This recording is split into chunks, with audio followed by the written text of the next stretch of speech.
네, 이사야서 60장 1절에서 3절입니다. 우리 한 목소리로 주보에 적어 있습니다. 주보에. 네. 한 목소리로 읽겠습니다. 시작. 일어나라 빛을 발하라. 이는 내 빛이 이르렀고 여호와의 영광이 내 위에 임하였습니다. 보라 어둠이 땅을 덮을 것이며 캄캄함이 만민을 가리려니와 오직 여호와께서 내 위에 임하실 것이며 그의 영광이 내 위에 나타나리니 나라들은 내 빛으로 왕들은 비치는 내 광명으로 나아오리라. 아멘. 앉으시겠습니다. 메리 크리스마스.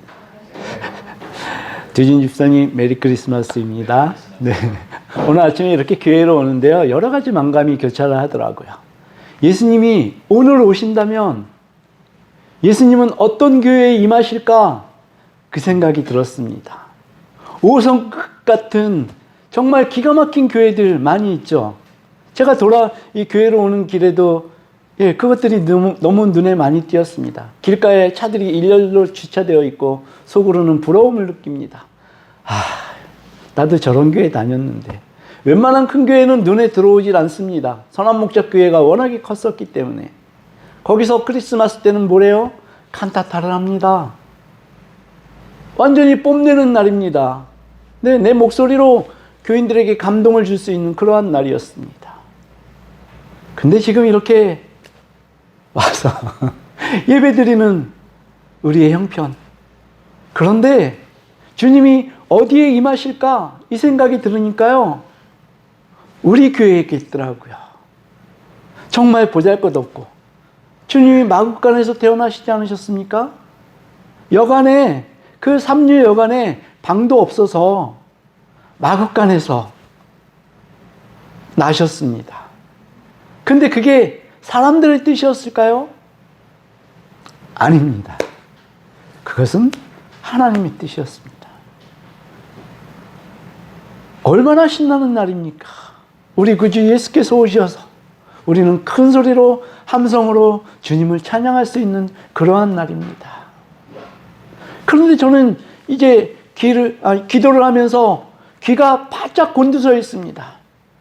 차 소리가 조금이라도 나지 않을까? 한 명이라도 더 들어오지 않을까? 이러면서 이런 마음에 예수님께서 얼마나 불쌍히 여기시고 긍휼히 여기실까? 그런 생각이 들었습니다. 그런데 주시는 생각이, 얘야, 내가 너와 함께하고 있다. 그것 하나면 충분하지 않겠습니까? 아멘. 아멘. 오늘 말씀은 2500년 전에 그 유대의 상황을 기록한 말씀입니다. 그때 당시 유대는 참으로 비참한 생활이었습니다. 위로는 바벨론이라는 강대국이 있었고요, 밑으로는 애굽이라는 강대국이 있었습니다. 그런데 이 이스라엘 유대는 애굽하고 굉장히 친했어요. 그 바벨론은 새로운 강대국입니다. 근데 바벨론이 유대를 침공해가지고 이 사람들에게 굉장히 많은 조공을 받았습니다. 그러다 보니까 이 유대에서는 반발심이 일어났어요. 그래서 우리는 애굽과 붙어서 애굽이 우리를 도와줄 거야. 애굽이 이 바벨론의 침략을 막아줄 거야. 이런 허망한 믿음을 가지고 바벨론에게 기울었습니다. 네. 그랬는데 이때 당시에 또 선지자들이 있습니다. 예레미야가 있었고요, 호세아가 있었습니다. 그리고 에스겔 선지자가 있었고요, 그리고 다니엘이 있었습니다. 이 사람들이 거의 동시대 사람이라고 보면 되거든요. 근데 예레미야는 뭐라고 얘기를 했냐니까, 하나님의 뜻은 우리가 바벨론과 화친을 맺어야 된다. 그러지 않으면 이 유대의 나라는 완전히 쑥밭이 될 것이다. 이렇게 주장을 했습니다. 그런데 그때 당시에 대다수의 예언자들은 아니다, 그거는 절대 틀린 말이다. 우리는 애굽과 화친해야 되고 애굽이 바벨론을 막아줄 것이다. 하나님은 결코 우리를 버리지 않으실 것이다. 이런 예언을 했습니다. 결국에는 어떻게 됐습니까? 이 바벨론은요, 다른 어떤 것들은 다 놔뒀는데 그 포로로 잡혀간 그 사람들 있지 않습니까? 그 사람들에게 종교의 자유만큼은 허락을 했습니다. 그래서 유대교가 다니엘을 비롯해서 그 바벨론 땅에서 살아남을 수 있었다는 것입니다. 네, 그런데 예레미야는 나중에 어떻게 됐습니까? 예레미야는 포로로 끌려가지 않았었거든요.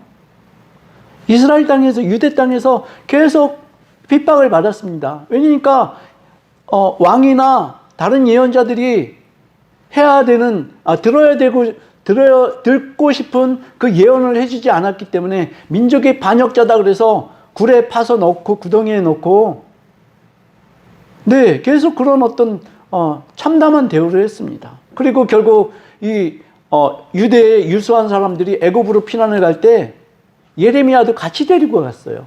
예레미야는 가기 싫다고 했지만 결국 어떻게 됐냐니까 느부갓네살 왕이 유대 땅에 시드기야를 앉혔습니다. 예, 그랬더니 이 시드기야가 나중에는 애굽과 결탁을 해가지고 다시 바벨론에게 대항을 했습니다. 예, 느부갓네살 왕이 그걸 완전히 진멸을 시켜버렸습니다. 그래서 유대 역사가 586년, BC 586년에 막을 내리게 됩니다. 하나님의 백성인데 하나님께서 이렇게 대우하시는 게 맞습니까? 아마 유대 사람들은 꿈에도 생각을 못했을 것이에요. 왜냐니까 신약시대로 넘어오면 예수님한테 그 사람들이 이렇게 항변합니다. 우리가 종이 된 적이 한 번도 없었어. 그런데 너는 왜 우리한테 종이라고 하는 거냐? 이렇게 예수님한테 항변을 했거든요. 근데 자기네들의 그 종의 처지를 잊어버리고 사는 것 같아요. 자기네들이 종이었던, 종이라는 그 생각조차도 하지 못하고 산다는 것이죠. 그리고 어떻게 됐습니까? 유대 땅은 586년, BC 586년에 멸망을 하고 그 후 여러 선지자들을 거쳐서 말라기를 통해서 400년 동안 성경이 침묵을 하게 됐습니다. 그게 구약의 역사이고 이 400년 동안의 그 역사는 침묵기라고 합니다. 하나님이 말씀하시죠. 그러나 하나님은 일을 하시고 계셨습니다. 하나님은 한 번도 하나님이시기를 포기하신 적이 없다라는 말씀입니다. 무엇을 준비하고 계셨나요? 예수 그리스도를 이 땅에 보내시기를 준비하시고 계셨습니다. 오늘 일어나라 빛을 발하라. 이는 내 빛이 이르렀고 여호와의 영광이 내 위에 임하였음이니라. 이것은 하나님께서 저에게 3년 전에 주신 말씀입니다. 일어나라. 산의 대장부처럼 일어나서 허리를 질끈 동여라. 더 이상 거기서 울고 있지 말아라. 그런데 여기에 조건이 하나가 있습니다. 너는 그냥 네 힘으로 일어나는 것이 아니야. 네 힘으로 일어나면 너는 금방 다시 넘어질 거야. 내 빛이 너에게 이르렀을 때, 하나님이 너에게 이르렀을 때 그때 너는 일어나라. 이사야 선지자가 이거를 말씀하고 있는 것입니다. 내 혼자의 힘으로 만약에 일어나겠다, 의지력으로 결단하고 일어나겠다, 이것은 완전한 실패라는 것이죠. 하나님의 빛, 하나님께서 영광으로 임하실 때 그때 너는 일어나라, 이 말씀인 것입니다. 여호와의 영광이 내 위에 임하였습니다. 여호와의 영광, 쉐키나이라고 하지 않습니까? 그것을 이사야는 6장에서 환상 가운데 그것을 봤습니다. 예, 환상 가운데 어떻게 봤습니까? 제가 주보에 적었을 겁니다. 이사야 6장 1절에서 4절 말씀입니다. 우리 함께 읽겠습니다. 시작. 우시야 왕이 죽던 해에 내가 본즉 주께서 높이 들린 보좌에 앉으셨는데 그의 옷자락은 성전에 가득하였고 스랍들이 모시고 섰는데 각기 6날개가 있어 그 들로는 자기의 얼굴을 가리었고 그 들로는 날며 서로 불러 이르되 거룩하다 거룩하다 거룩하다 만군의 여호와여 그의 영광이 온 땅에 충만하도다 하리라. 이같이 화답하는 자의 소리로 말미암아 문지방의 터가 요동하며 성전의 연기가 충만하더라. 아멘. 여호와의 영광은 셰키나의 하나님의 임재를 말씀하시는 것입니다. 전번에 말씀드렸습니다. 거룩하다, 거룩하다, 거룩하다. 이 세 개의 한 단어가 3번 이상 이렇게 불려진 것은 여기 이사야서 6장, 이곳이 한 군데고요. 신약에서 요한계시록에 한 번 더 나옵니다. 거룩하다, 거룩하다, 거룩하다, 만군의 여호와여. 네, 이렇게 나옵니다.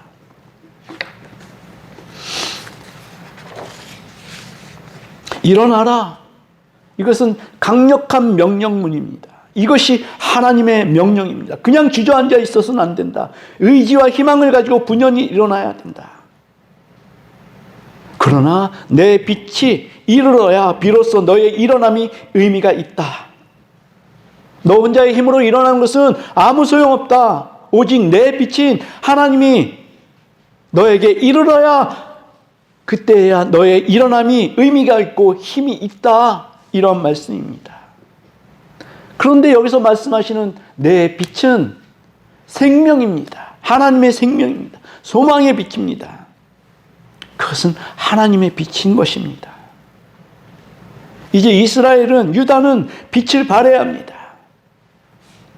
그런데 이것도 너무 재밌습니다. 이스라엘 자체가 빛이 아닙니다.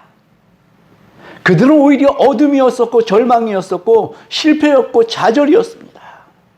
그런데 이 사람들에게 빛을 발하라고 하시는 것은 그 사람들 자신이 빛이 아닌데 하나님이 그 속에 들어가시니까 이제 그 하나님의 빛이 세상에 반영되어지기 시작한다는 것입니다.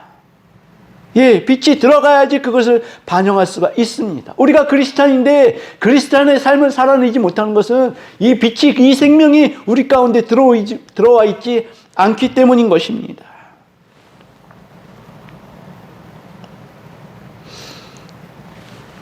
어둠이고 좌절이고 낭망이고 실패였던 그 땅에 여호와의 영광이 내 위에 임할 것이다. 이사야 선지자가 이렇게 선포하고 있습니다. 그런데 재밌는 말씀이 있습니다. 우리 방금 전에 읽었던 이사야 6장 1절에서 4절 보니까 그 처음 시작이 이렇게 됩니다. 우시야 왕이 죽던 때. 네, 우시야 왕. 이 사람은요, 다윗과 솔로몬, 그리고 몇 명의 그 아주 선한 왕들이 있지 않습니까? 이 사람들과 비교되는 왕입니다. 16살에 왕의 자리에 올랐는데 52년 동안 유대 나라를 다스렸어요. 아주 강성해서요, 예, 주위하고 화친도 잘 맺고 이러한 상황으로 유대 나라를 이끌었습니다. 그래서 굉장히 강대한 나라였었거든요. 근데 이 사람이 52년 동안 잘 다스리다가 끝에 어떻게 죽었어요? 자기가 왕인데 제사장의 역할을 하고 싶었던 거예요, 이 사람이. 그래서 자기가 제사를 분향을 하겠다. 제사장들이 말림에도 불구하고 그것을 강행하다가 이마에 한센병이 들었습니다. 그래서 쫓겨나가지고 그렇게 살다가 죽어버렸어요. 이 요시야 왕이 죽었다는 것은 이제 이스라엘의 모든 희망이 끊어진 것입니다. 완전히 풍전등화 같은 그러한 상황에 있는 것이죠. 네, 이스라엘은 굉장히 다급했습니다. 근데 이 말씀을 한 이사야는 이제 지상의 왕들을 바라보지 말아라. 영원하시고 변하지 않으시고 거룩하시고 존귀하신 하나님만 너희들이 바라봐야 된다. 이런 의미로 이사야서를 작성했다는 그러한 말씀입니다. 그리고 예수 그리스도께서 이 땅에 임하실 조건, 오늘 본문에서 말씀하고 있습니다. 그것이 이사야서 60장 2절입니다. 뭐라고 얘기하냐니까요. 보라, 어둠이 땅을 덮을 것이며 캄캄함이 만민을 가리려니와 오직 여호와께서 내 위에 임하실 것이며 그의 영광이 내 위에 나타나리라. 아무것도 보이지 않는 땅, 절망이고, 예, 정말 한숨과 탄식과 낭만만 가득한 그 땅에 유대가 지금 놓여 있는 것입니다. 이스라엘이 놓여 있는 것입니다. 그런데요, 여기 이렇게 정말 어둠 속에 있는데 그럼에도 불구하고 살아가고 있는 사람들이 있어요. 말하자면 아주 잘 사는 부류들이 있다는 말씀입니다. 절망 가운데서도 좋은 옷을 입고 맛있는 것들을 먹고 또 누군가의 인사를 받으며 존경을 받으며 사는 사람들이 있습니다. 이 사람들에게 주님이 필요할까요? 아니요. 주님이 오시지 않는 게 이 사람들에게는 더 좋은 선택지입니다. 예수님께서 빛으로 오셨는데요. 빛이 필요한 사람들은요, 이 사람들이 아니었습니다. 예수 그리스도가 없어도 잘 먹고 잘 사는데 뭐 빛이 필요하겠습니까? 예수 그리스도가 필요한 사람들, 빛이 필요한 사람들은 낮고 천한 사람들이었습니다. 실제로 아기로 오신 예수가 구유에 누워 있는 모습을 본 사람들은요, 누가 유일했습니까? 양을 치는 목동들만 구유에 놓여 있는 예수를 봤습니다. 네, 그 사람들만 구유에 놓여 있는 예수를 봤어요. 이 사람들은 당시에 세리들과 아주 비견되어지는 멸시를 당하는 사람들입니다. 우리나라로 치면 개백정입니다. 개백정. 네, 이 사람들이 유일하게 예수 그리스도가 구유에 누워 있는 것을 본 유일한 목격자들입니다. 낮고 천한 자에게 그 별빛이 나타나고 그 환한 빛이 나타나고, 네, 그랬던 것입니다. 우리가 잘 아는 동방박사 있지 않습니까? 그 사람들은 직접 어떤 계시를 받아서 온 것이 아니라요, 하늘의 별들을 보고 온 거예요. 네, 그러다 보니까 예수 그리스도께서 방 안에 들어가셨을 때 구유에 있던 때가 아닙니다. 구유를 벗어나서 이미 일반 방으로 옮기신 그때, 어떤 학자들은 6개월 이후에 도착했다, 이렇게 얘기를 합니다. 예수 그리스도가 나신 그 소식을 목자들만 유일하게 전달을 받았습니다. 그들은 당시에 세리들과 똑같은 사람들이었다는 얘기죠. 지금도 마찬가지입니다. 예수 탄생의 소식이 어떤 사람들에겐 좋은, 정말 빛이 필요한 사람들에겐 좋은 소식이지만 빛이 필요 없는 사람들에게는 아무런 소식도 아니고 오히려 그것은 번잡하기만 하다, 이렇다는 것입니다. 그렇게 예수 그리스도께서 오신 지 2000년의 세월이 지났습니다. 예수께서 오셔서 무슨 급격한 변화가 일어났나요? 말씀드리자면 병든 자에게 손을 얹고 귀신 들린 자에게 손을 얹어서 병이 낫고 귀신이 쫓아나는 역사가 지금 우리에게 비일비재하게 나타나고 있습니까? 그렇게 극적으로 예수 그리스도께서 우리와 함께하고 계시느냐 말입니다. 또 가난했던 사람이 예수를 믿었더니 급격하게 부자가 됐다. 저는 물론 그것도 체험을 해봤지만 그런 사람들은 거의 없더라고요. 예수가 오셨어도 그냥 그때로 그냥 살아가는 거예요. 우리 마음에 예수 그리스도께서 오셨느냐는 것입니다.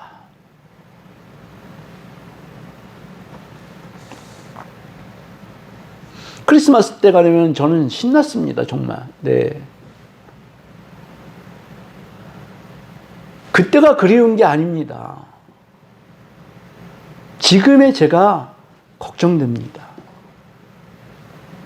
너무 형통하면 안 되는데 왜? 그 형통을 통해서 또 하나님을 떠나고 하나님께로부터 마음이 멀어질까 봐 전전긍긍하고 있더라고요, 제가.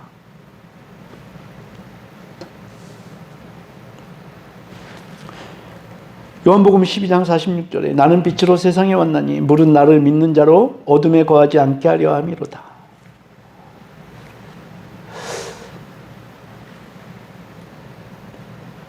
어둠에 거하지 않는 방법, 유일한 방법은요, 예수 그리스도 안에 거하는 방법밖에 없습니다.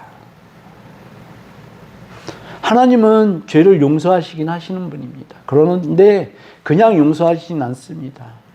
대가가 필요하다는 것이죠. 그래서 우리 예수 그리스도께서 오신 것 아닙니까? 크신 하나님, 우주보다도 더 크신 하나님을 우리들로서는 만족시킬 수가 없습니다. 우리가 나를 제물로 놓겠습니다. 희생제물로 놓겠습니다. 그렇지만 하나님은 그걸로 만족하실 수가 없습니다. 워낙에 크신 분이기 때문에요. 예수 그리스도가 이 땅에 오신 것은요, 하나님은 한 분이시지 않습니까? 하나님 스스로가 이 땅에 오신 것입니다. 그래서 하나님 스스로가 제물이 되셨고 그 제물로만 하나님을 만족하게 할 수 있었기 때문에 하나님 스스로가 십자가를 지신 것입니다. 그래서 우리가 지금 이렇게 예배자들이 되어 있게 된 것이죠. 오직 그분 자신이신 예수 그리스도로 그분만으로만 만족하시는 하나님. 그래서 베드로전서 2장 24절 현대인의 성경은 이렇게 말씀합니다. 우리 이것도 함께 읽었으면 좋겠습니다. 베드로전서 2장 24절입니다. 시작.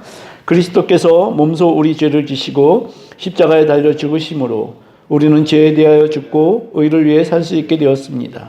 그분이 매맞고 상처를 입으심으로 여러분이 의를 위해 살 수 있게 되었습니다. 그분이 매맞고 상처를 입으심으로 여러분이 낫게 된 것입니다.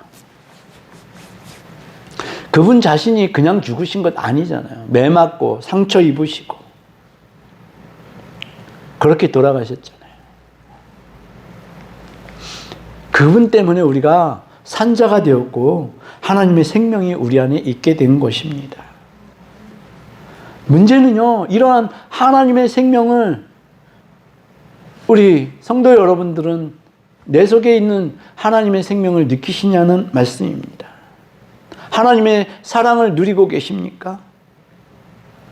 예수 날 구주라고 할 때 이러한 고백이 여러분들의 마음을 울리십니까? 나 같은 죄인 살리신이라는 찬송이 있습니다.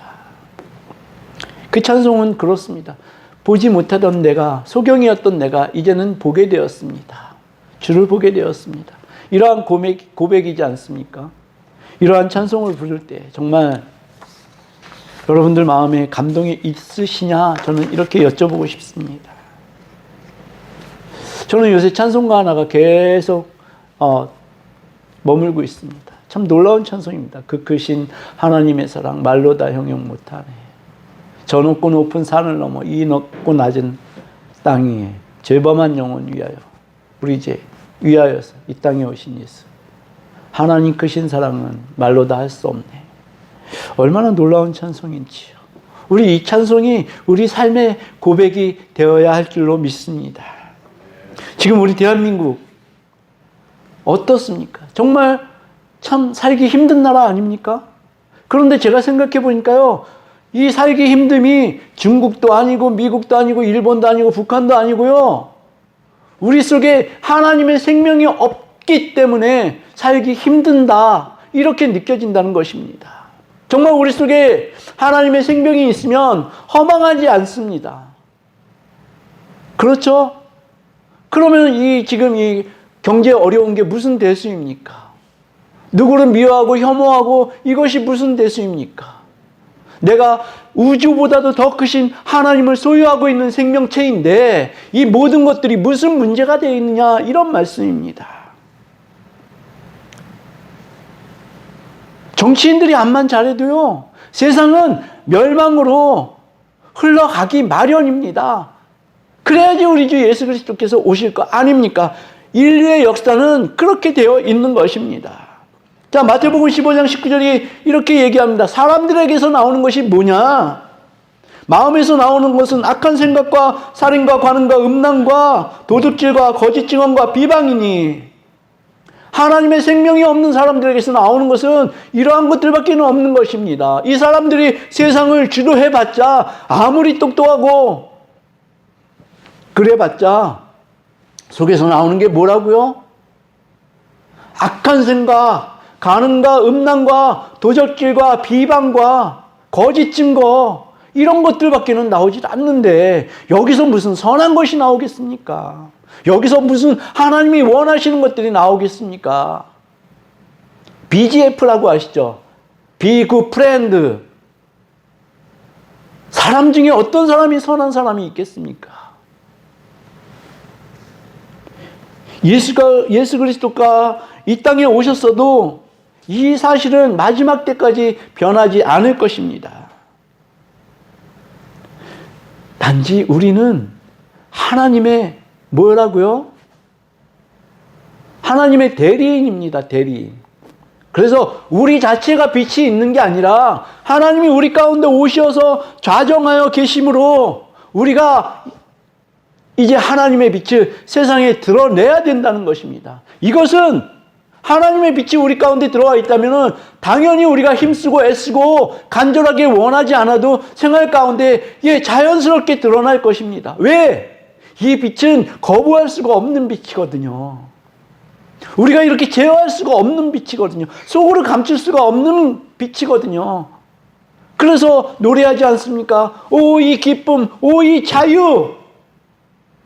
우리는 세상에 노래할 수밖에 없는 사람들입니다. 예수 그리스도의 나심은 빛으로 오셔서 우리 가운데 자정하시고, 그래서 이것을 이웃에게 전달하는 의무가 있는 것이 우리들인 것을 인정하시길 바랍니다. 우리가 그렇게 살아가야 합니다. 이웃을 돌보지 않고 이웃에게 흘려보내지 않고 우리만 살겠다. 이것은 빛 있는 자의 삶이 아닌 것입니다. 아멘. 여기서 마쳐야 될 것 같습니다. 더 나가면 안 될 것 같아요. 네.